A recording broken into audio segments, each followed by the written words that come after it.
evening, ladies and gentlemen, and welcome to another episode of Jafar Show. I'm so happy to be with you today. Today, we're going to be discussing Russia, Ukraine. But before we get to that, I would like to say to Palestinians, to all Israelis, congratulations. Hopefully, we're having some peace now. Yes. Yes. This is what this show is about. We want some peace. We want everybody to love everybody. Yes, finally, this is gonna get to a stop. Yes. Ladies and gentlemen, we're so happy. Congratulations again. And let's keep our fingers crossed. Yes, because let's hope it goes through. What's really good about this is finally we're gonna have a 20-point peace plan. We're gonna explain it to you later in a special episode. But finally, we're gonna have some peace. We're gonna have some aid that's coming to these people. No more starvation, hopefully, and hopefully this is gonna lead us to the two-state solution that we were talking about in the previous episode. So we are very happy, and this is what this show is about. This show is about bringing everybody together. Bringing the Israelis, bringing the Palestinians together, bringing the Russians, bringing the Ukrainians together, bringing everybody together. Again, what does everybody want? Eat ice cream and, let me hear it? Yes, take your children to school peacefully. We'll be right back with you, ladies and gentlemen.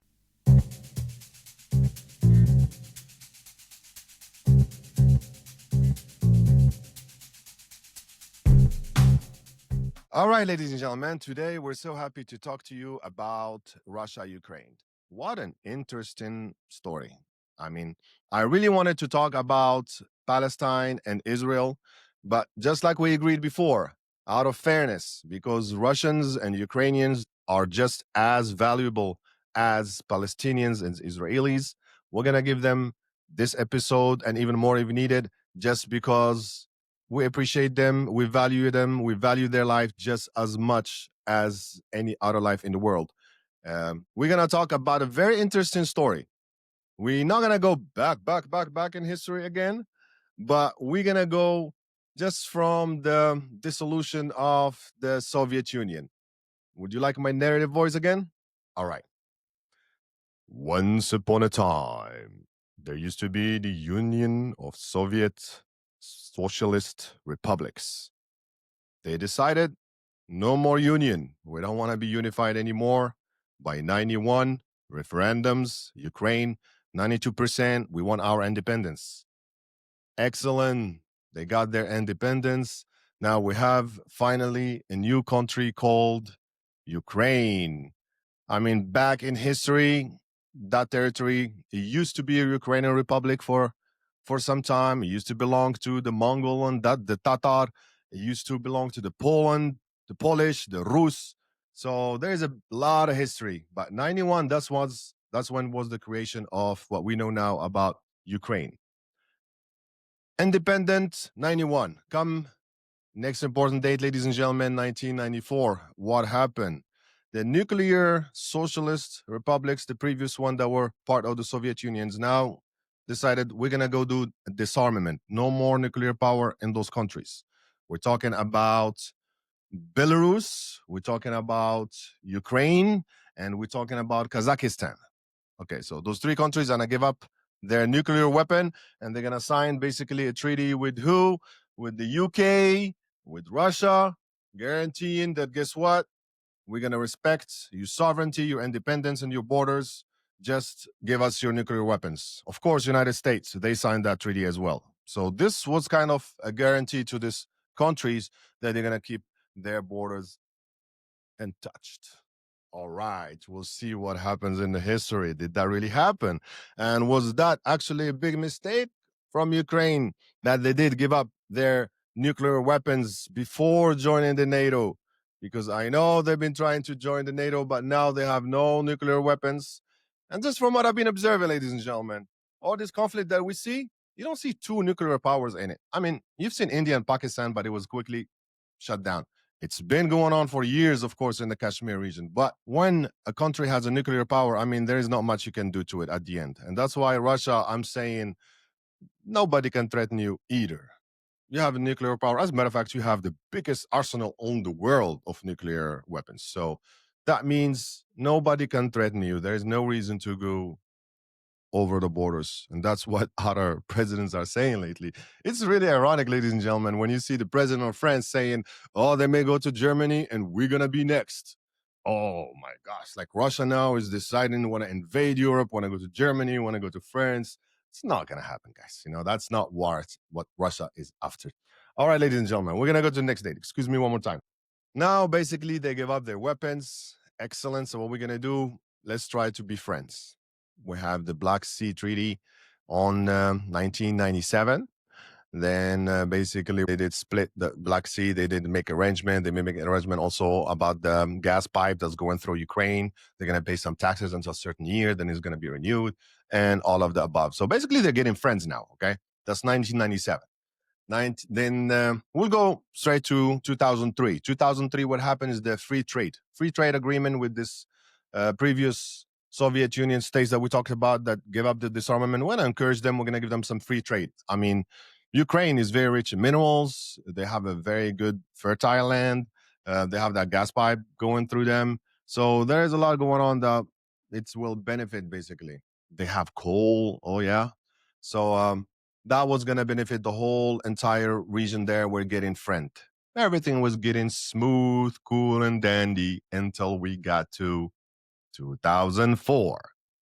What happened in 2004? 2004, ladies and gentlemen, we have the Orange Revolution.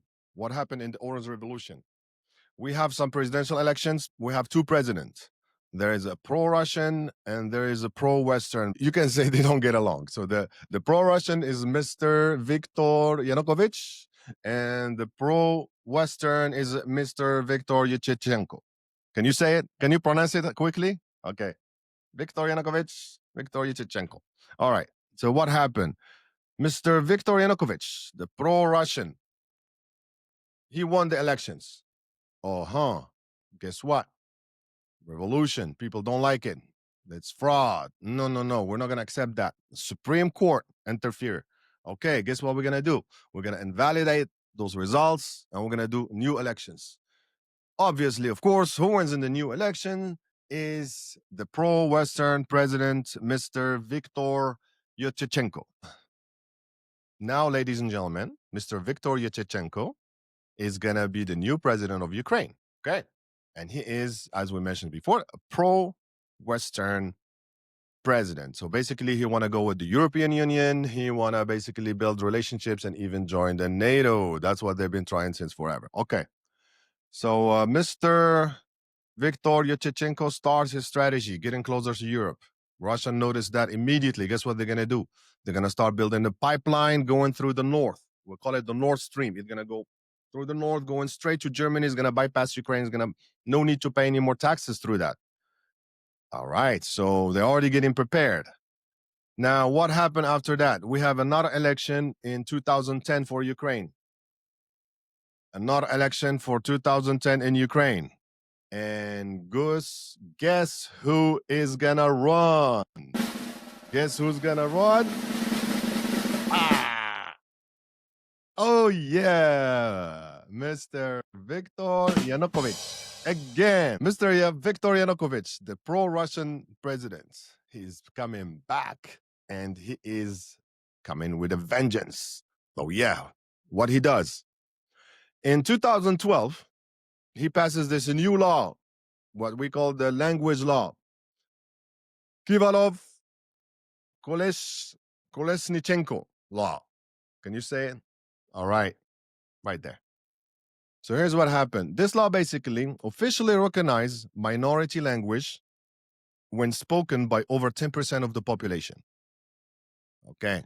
Who's that going to benefit? Of course, it's going to benefit those Russian-speaking populations that live in the southeast. All right. So that Ukrainians saw it as a movement towards Russia, which I'm going to make a quick stop right here about this. Why don't we learn from Moroccans? Moroccans in 2011, we amended the constitution to add the Amazigh language, as an official language. Why not? I mean, think about it, ladies and gentlemen. Why not? In the United States, we didn't have an official language until March 1st with the executive order of Trump. Before that, we had no official language. We should speak all the languages, whatever is necessary, whatever is needed. What's wrong? What's different between one language and another? I mean, yes, it's good to know more languages that you can, but no language is any less than any other. And that's how it was in America, and that's how it's still going to be, and that's how it should be everywhere. We should recognize all the minority languages. I'm going to go back to our subject, ladies and gentlemen. So basically in 2012, Mr. Yanukovych, he goes ahead and passes this law, and that's going to benefit the Southeast Russian-speaking Ukrainians. And 2013, he's going to announce officially that, guess what, we're not going to get close to Europe. No more getting close to Europe. That's how it is. And that's what caused actually the Revolution of Dignity. In the Revolution of Dignity, that's happened in 2014, we had about 100 people that died. It was a harsh revolution. It was a lot of aggressive action. It was a violent. And what happened out of that, Mr. Yanukovych, he flees the country. I mean, of course, he's going to go to Russia. What happened is the parliament, which we call in Ukraine Rada, they invalidate that president. So ladies and gentlemen, we're just going to go very quick. Basically, in 2014, the Rada, they go ahead and they dismiss the president, and they also dismiss that law, the language law. That caused a lot of protests, and that caused basically the whole Southeast to go into a revolution. Everybody's going to start asking for independence. We're going to have some referendums. We're going to start with Crimea first. They're going to go ahead and say we did the referendum. And actually, the Russians were already in Crimea when the referendum was done. That's the first one. So independence, we're going to be annexed by Russia. The next one is Donetsk. Donetsk announces independence on April the 2nd. Then we have the Luhansk announces independence on April the 27th. So it was like going one after one after one. Crimea, Donetsk, Luhansk. On 2014, June 7th, now we have a new president, because remember, Yanukovych already left. Now we have Mr. Petro Poroshenko. Okay, he is a pro-Western, and he's asking for some peace. So that's how we're going to have the Minsk Protocol on September 2014. That didn't take much effect. Because first it was only signed by Ukraine and Russia, and a lot of violence was going on in the airport by the Donetsk area. Through to that, we had another protocol that happened after that, so what we call in Minsk the 2nd. That's happened in 2015. That took effect, and it brought some peace to the region for some time, because this was also signed by Germany and France. They were added to it. So ladies and gentlemen, we're going to stop right here for today's episode, and we're going to come back tomorrow with some more exciting details. We are almost getting there. I have to come back to this history right here, because I want you guys to know and to understand the whole concept. And to understand that actually this is going to take us from, what can I say, from 1949 when the NATO started. So we understand what's going on. Why did we even invade Ukraine? And what did Ukraine do to stop that invasion? We're going to talk about it. Thank you for joining us, ladies and gentlemen.